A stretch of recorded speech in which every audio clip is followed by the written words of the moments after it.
आपके साथ किसी ने गलत करा है तो आप एक मंदिर में जाइए काली माता के, एक नारियल लीजिए, उसके ऊपर एक लाल रंग का धागा बांधिए, थोड़ा सा ब्लैक सेसमी सीड्स मतलब काले तिल डाल के अपने सिर से 7 बारी क्लॉकवाइज घुमा के माता रानी के चरणों में रख दीजिए, काली माता के। तो नींबू मिर्ची जो होती है तो जैसे दुकानों पे लगा लेते हैं, ऐसे रोड पर फेंक देते हैं, तो उसका क्या था?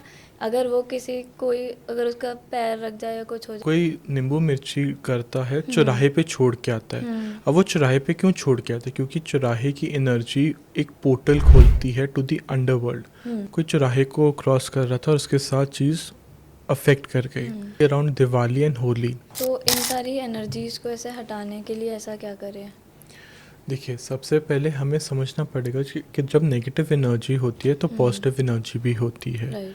हमारे वाहेगुरु, हमारे भोलेनाथ, हमारे हनुमान जी किसी भी प्रेत बाधा से सबसे बड़े हैं। तो आपको अपने प्रेत को हटाने के लिए, आपके घर में जो प्रेत बाधा का दोष है हटाने के लिए अपने इष्ट देवता में बहुत ज़्यादा विश्वास होना चाहिए। आपको दूसरा अपने कुल देवी देवता का पूजा पाठ करवाना चाहिए। बाय चांस आपको अगर अपने घर के आसपास या आपके गांव के कौन कुल देवी देवता थे नहीं पता, तो आप जहाँ रहते हैं, एग्जाम्पल आप दिल्ली में रहते हैं, तो वहाँ पे जो भी सिद्ध शक्तिपीठ है, जैसे दिल्ली के केस में माँ कालका जी का मंदिर है, आप वहाँ जाके चलिया करिए या वहाँ पे पूजा पाठ करवाइए। तो वो सबसे बड़ा तरीका है। दूसरा, आप अपने घर में चारों दिशा में थोड़ी थोड़ी फिटकरी रख सकते हैं। फर्दर, अपने घर में एक पम्पकिन लीजिए, ऑन अ सैटरडे पूरे घर में घुमाइए और उसके ऊपर थोड़ा सा सिंदूर और थोड़ा सा कपूर डाल के बाहर किसी चौराहे पे ना फेंके, किसी नाले में फेंके। एंड जो नींबू मिर्ची जो होती है तो जैसे दुकानों पे लगा लेते हैं, शॉप्स नॉर्मल, और घरों में भी, एंड वो लगा के एंड दे जस्ट वो ऐसे रोड पर फेंक देते हैं, तो उसका क्या था? अगर वो किसी कोई अगर उसका पैर रख जाए या कुछ हो जाए तो मतलब उसकी भी ऐसे नेगेटिव जो एनर्जीज होती हैं उसमें, तो वो उसमें आ जाती हैं। तो इज इट ट्रू? और ये बहुत अच्छा क्वेश्चन आपने पूछा। क्या होता है ना, जब कोई नींबू मिर्ची करता है चौराहे पे छोड़ के आता है। अब वो चौराहे पे क्यों छोड़ के आता है? क्योंकि चौराहे की एनर्जी एक पोर्टल खोलती है टू दी अंडरवर्ल्ड, मतलब वो नकारात्मक शक्तियों का वास होता है। जब आप ये कोई नींबू मिर्ची या जो भी चीज़ आप छोड़ के आते हैं, जिसने भी आपको निर्देश करा है, सबसे पहले आप समझिए कि आपने उन एनर्जीज़ को, उनका वो खाना था, तो आपको बड़ा रिस्पेक्टफुली दे के आना चाहिए था। आपको ऐसे उनको दो। अगर आप प्रॉपर ढंग से करना चाहते हो तो बड़ी रिस्पेक्टफुली करो, राइट? कि आप उस चीज़ को वहाँ पे खड़े होके, प्रभु जो भी आप उन शक्तियों का वास करवा रहे हैं उनको बोलो कि ये चीज़ मेरे घर से आपको भोग लगे। पर यहाँ पे गलत भावना क्या होती है, इंसान क्या बोलता है कि नेक्स्ट गाड़ी जो यहाँ से जाए ना, या जो इंसान इसके ऊपर से जाए, वो चीज़ उसके ऊपर चढ़ जाए।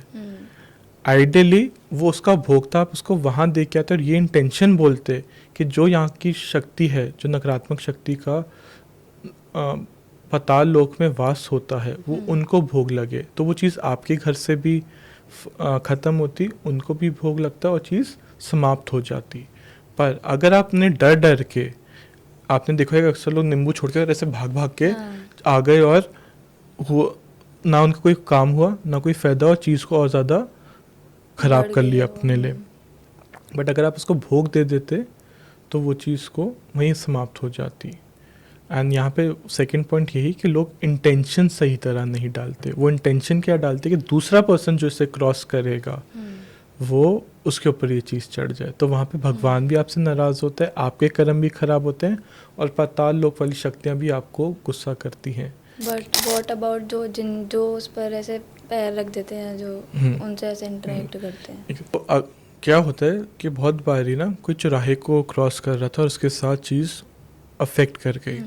तो अगर आपको जैसे अंदाज़ा है, specially around Diwali and Holi, अगर आपको पता है कि इस टाइम पे बहुत बुरी शक्तियाँ इस्तेमाल करी जाती है, जादू टोना करा जाता है, तो जब भी आप चौराहा क्रॉस कर रहे हैं, अपने कुल देवी देवता का या ग्राम देवी देवता का हमेशा जाप कर लीजिए। अगर आप चौराहा क्रॉस कर रहे हैं तो क्रॉस करते बोलिए ओम ह्रीं ह्रीं क्लीं चामुंडे विच्छई नमः या ओम नमः शिवाय बोलिए, जिसमें भी आप मानते हैं, और साथ में बोलिए कि हे प्रभु, मेरे साथ कोई शक्ति जो साथ चलना चाह रही थी, आप उसको डिस्कनेक्ट करिए। तो आप क्या इसको सिंपली बोलेंगे, ओम एम ह्रीं क्लीं चामुंडे विच्छई नमः। हे माँ, मेरे ऊपर कोई भी शक्ति इस चौराहे से आई हुए ये वापस जाए और आप मेरी रक्षा करें। ऐसे बोल बोल के आपका फेथ भी बनेगा और वो जो नकारात्मक शक्ति है उसको आपके घर के अंदर प्रवेश करने की इजाज़त नहीं होगी।